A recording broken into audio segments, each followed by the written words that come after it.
Hey guys, it's Nick here from nickbro.com. I know I haven't done a video in a while. I was busy traveling. I was on the Ape cruise. I've been quite busy with clients lately, but I finally found the inspiration and the time to shoot another video. And the inspiration today is to talk about contrast, more specifically, how to effectively deal and work through contrast. And this is essentially my top 3 tips or top 3 things to look at when it comes to contrast.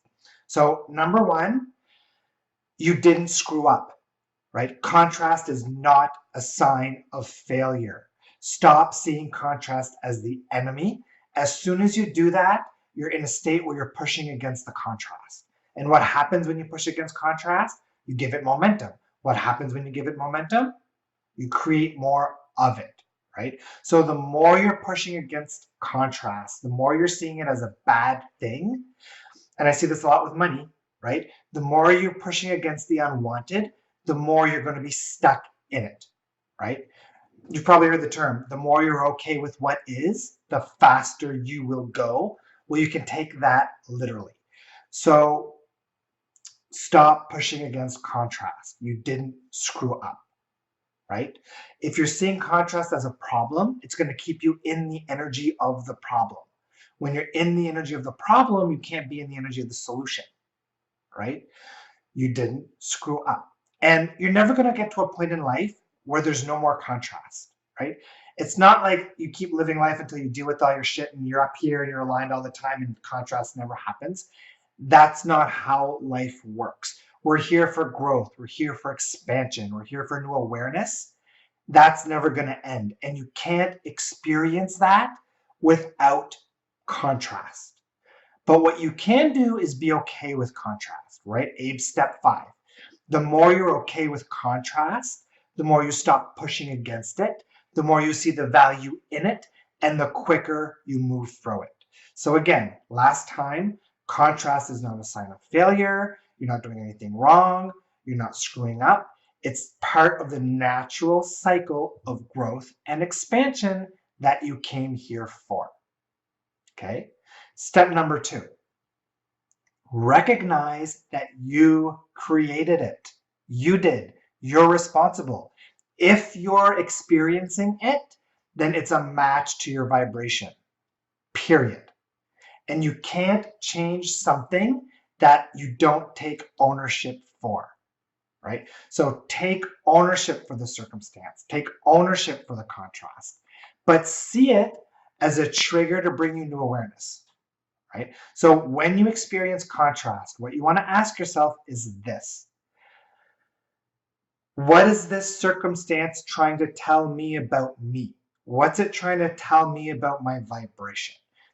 When circumstance happens that's contrasting, it's not about jumping into action, jumping into effort, trying to solve things by changing and manipulating reality.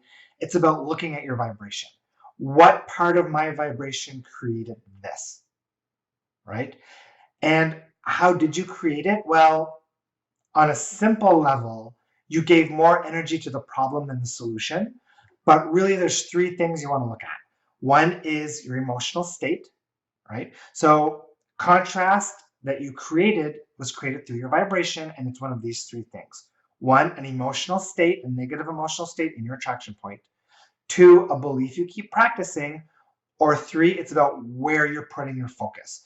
Are you putting your focus more on the lack of something you want, right? Or on the abundance of something that you want? So again, contrast is typically rooted in one of those 3 things: an emotional state, a belief, or where you're putting your focus. So when that contrast shows up, ask yourself, what is this contrast trying to teach me? What's it trying to show me about me and what's in my vibration, right?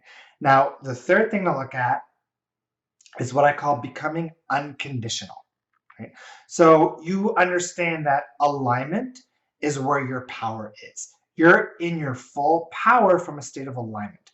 But if you're experiencing contrast and you're pushing against contrast, there's a good chance that your emotional state isn't consistent and you're bouncing in and out of alignment, right? You're bobbing up and down, in and out of alignment, and you've got a lack of vibrational stability, right? So what you want to do is practice what I call, emotional resilience, or what I call being fuck it happy. So if today you were really high, you're in alignment, you go to work, and your boss says something or does something that really triggers negative emotion and pulls you out of alignment, well, tomorrow when you go into work, you're going to tell yourself, okay, today I'm going to play that game. I'm going to be fucking happy. I'm going to be emotionally resilient. And I'm not going to let my boss pull me out of alignment. And the more you practice this exercise, the more emotionally resilient you become. The better you get at holding high levels of positive emotional states, more consistent you become in your alignment, which keeps you more in that energy of the solution, which is again is going to trigger or bring to you or give you the inspirations that you need to move out of contrast.